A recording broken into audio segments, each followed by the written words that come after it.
Plants need a little elbow room so they can fully express themselves. Let's not plant our gardens too tightly. Today we're going to walk through the gardens and talk about spacing out the vegetables so they can grow easily and healthily and not be touching each other at full maturity. We'll start with everyone's favorite vegetable, the tomato. Now, many people plant their tomatoes pretty close together in a small garden, 2 feet apart or so, and then they have to scrupulously prune them up and sucker them and tie them to a stake or a twine that goes straight up. But that's not the nature of tomato growth. Tomatoes really like to sprawl.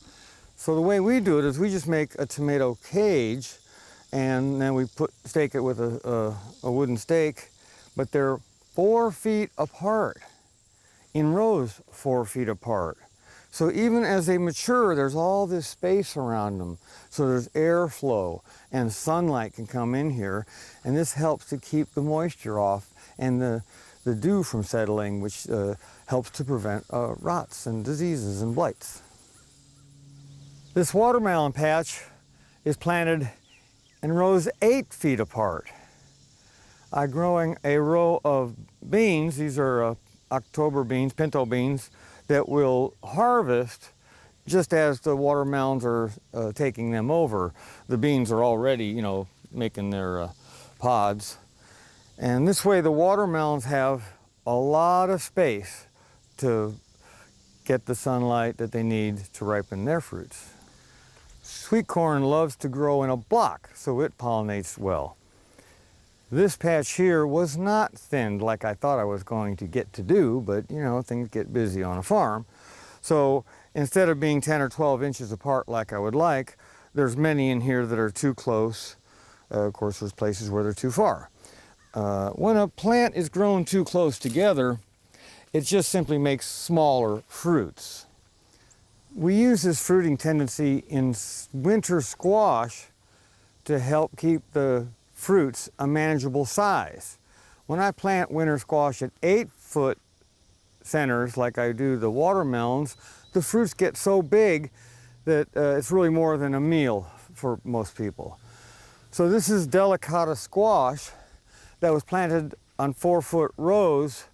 At first, though, we've seeded them at 6 inches apart, even though I want them farther apart. The reason I do that is because it's much easier to hoe out a squash plant than it is if it grows up with the pigweeds and the grasses.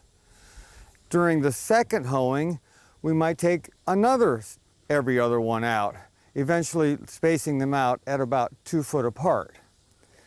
By being tight like this, it'll keep the fruits a manageable size.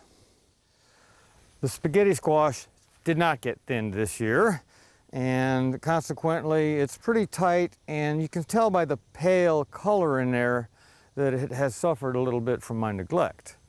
But we're still going to get plenty of these yellow spaghetti squashes out of this field.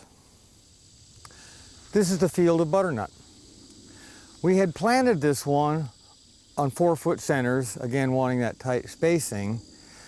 But again, the wet year kept me from getting up here and doing the proper hoeing and management, and it just became a mess. It was pigweed this tall with the squash barely visible underneath it.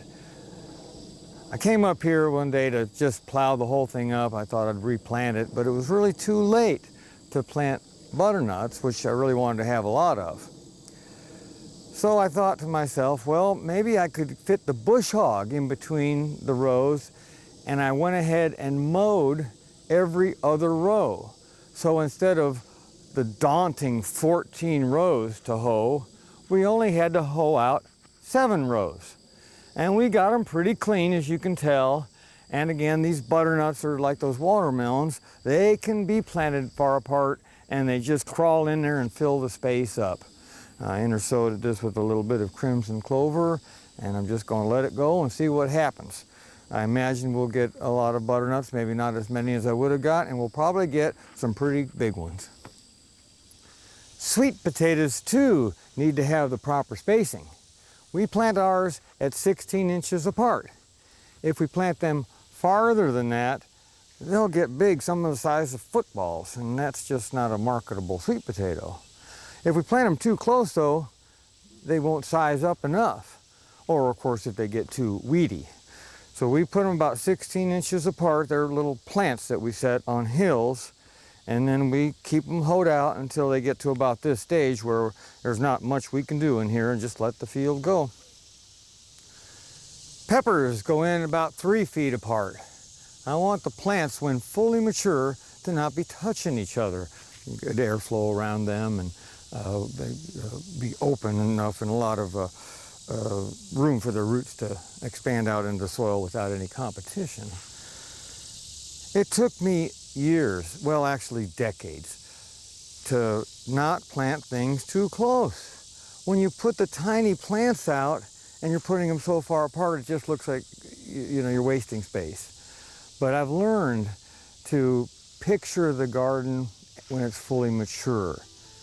And that way I can put my plants far enough so they can reach for the sky and their true potential. If you love gardening, you may want to subscribe to this channel. We showcase gardens, plants, and the joy that gardening can bring.